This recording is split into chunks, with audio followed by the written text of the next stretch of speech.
Okay, crazy ending to the Rams-Bears game. Of course, the two teams that always, seemingly come through in the clutch. Of course, this game would come down to the wire. Only one team can come through in the clutch. Here, 4th and 1. We're going to start it right here. Stafford's going to hand it to Nacua since the Bears were all covering the middle. Watch Nacua find a way to get past Kevin Byard, who did a great job at rushing in and trying to make that play. Not quite enough, though. Puka Nacua gets the first down. They ultimately got a touchdown right after. Lead 17-10 here in the fourth quarter. But of course, now with 8.5 minutes left, it's Iceman time, right? It's Caleb Williams, time to do what he's been doing all season long. Watch on this play. He's going to scramble out. He's going to ultimately make a man miss right at the line.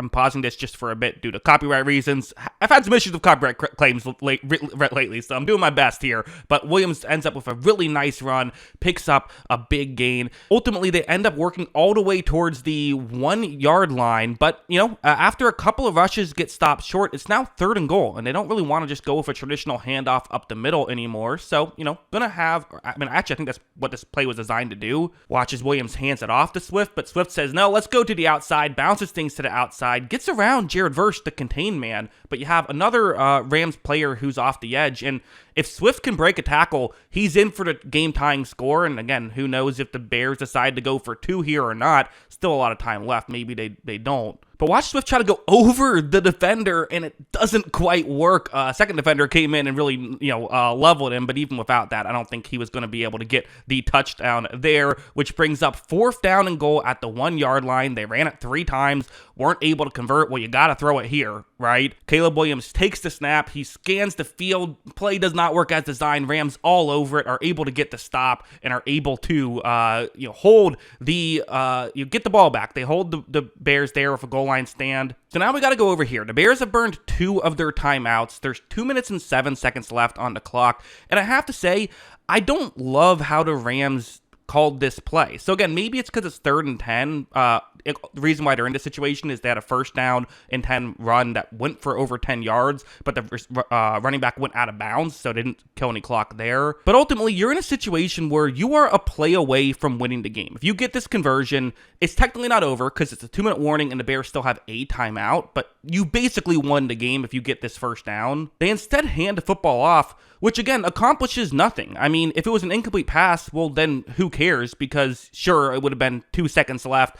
You had to run another play before the 2-minute warning, but that play would have just been a punt anyway, so who cares, right? It only saves you a couple of seconds to keep the clock running. So I don't really get this decision whatsoever. And so now it's Caleb Williams' time once again. They get the ball around midfield after the punt. This is 2nd down and 10. Watch Williams on this play. He had a missed throw on the first one over the middle, but they get wide open again over the middle. This time they're able to convert. That then brings up this play.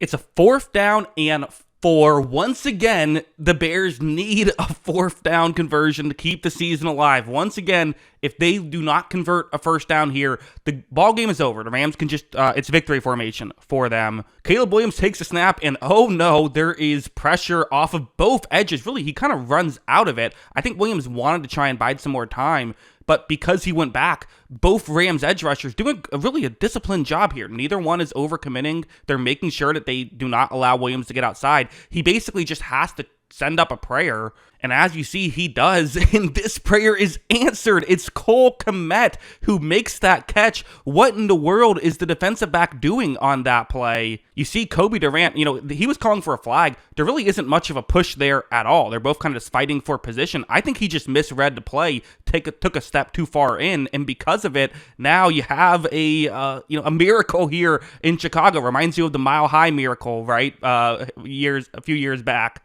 Now, again, the Bears elect to go for the extra point here. A little bit surprised. Again, we know Ben Johnson likes to be, he likes to play aggressive at times. He has this season. Given the conditions, the extra point isn't a guarantee. Like, do you want to just go for 2, try and essentially win it right here? He elects not to. Thankfully for the Bears fans, they make the extra point. It is tied 17-17. Now, again, Sean McVay, interestingly cautious here. 13 seconds left. It's not a lot. I mean, we all remember 13 seconds. We know that it is possible to score a field goal with 13 seconds left, especially in the age of kickers making long field goals, although in these conditions, it's going to be tougher.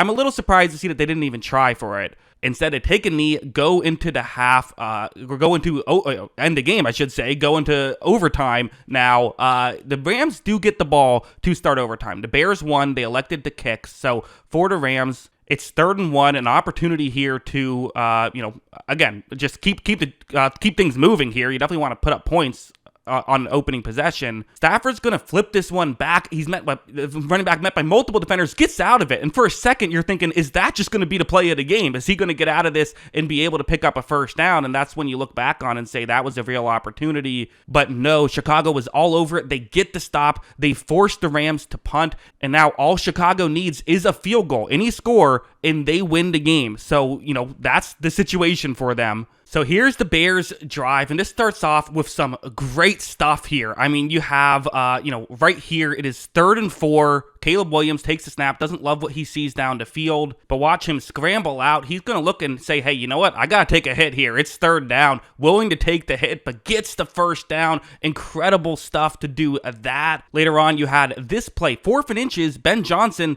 saying, you know what? We got to go for it here. I mean, if we're giving the ball back to them, all they need is a field goal. If we convert this, we're only a first down away from winning the football game. You kind of got to go for it. You see, they go with the quarterback sneak. Caleb Williams, it's that new kind of wrinkle on the quarterback sneak where you go wide, and they're able to convert. Incredible stuff there to keep the drive going.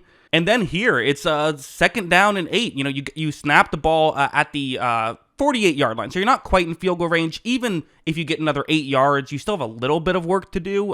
Santos is good at kicking in conditions. Caleb Williams going for it all, going to get in field goal range, and oh no, throws it to the wrong team. Collinsworth said he didn't love how DJ Moore finished the route. Collinsworth's also a former wide receiver. It's probably not a great throw there by Caleb Williams either, right?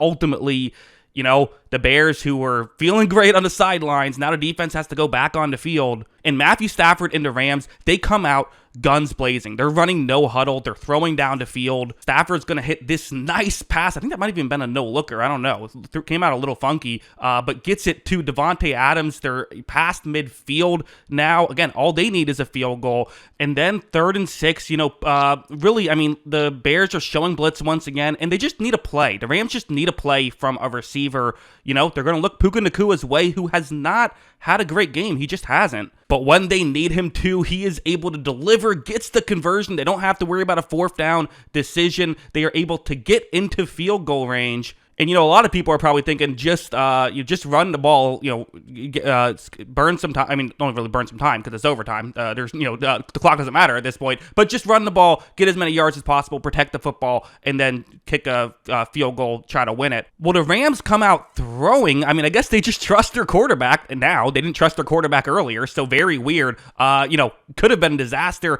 Also could have been a touchdown. I mean, that was that close to being a game-winning touchdown. But I think just with the conditions, with a rookie kicker, they wanted to kind of try and see if they can make things a little bit easier on the rookie kicker if possible. That's probably the logic, but ultimately it does come down to a field goal, and the rookie kicker would deliver. Incredible stuff by the Los Angeles Rams, and they are headed to Seattle for round 3. Seahawks taking on the Rams. For Caleb Williams, so many clutch plays this season. Ultimately, his last pass ends up with an interception in overtime. But Matthew Stafford and the Rams somehow, some way, will get a chance at redemption once again. Can they go into Seattle and get a victory?